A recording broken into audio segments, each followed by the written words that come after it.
회담이 코앞이지만 북미 양측은 협상 의제를 두고서 막판 줄다리기를 계속 벌이고 있습니다. 과연 무엇이 쟁점인지 협상 의제를 한번 정리해 보겠습니다. 핵심은 북한의 영변 핵시설 폐기에 대해서 미국이 어느 정도까지 제재를 해제해주고 체제를 보장해 줄지 그 수위에 달려 있습니다.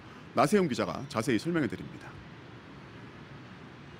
네, 지난해 싱가포르에서 북미 정상이 합의한 4개 항목 보겠습니다.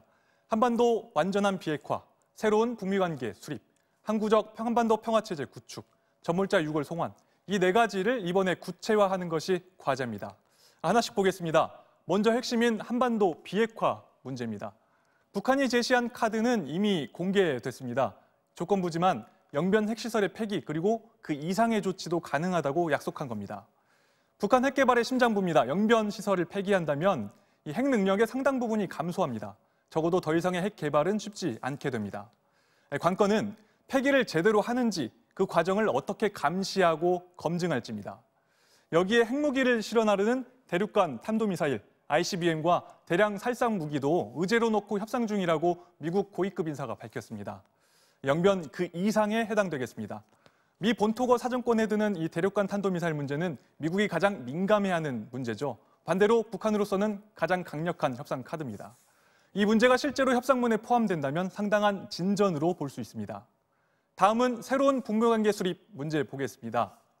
70여 년의 적대 관계, 청산하고 정상적인 외교 관계로 가는 첫걸음은 평양과 워싱턴에 북미 연락사무소를 설치하는 것에서부터 시작될 겁니다.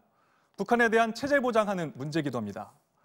폼페이오 미 국무부 장관은 다양한 제재 가운데 이 인적인 교류도 상응 조치가 될 수 있다 이렇게 시사했습니다.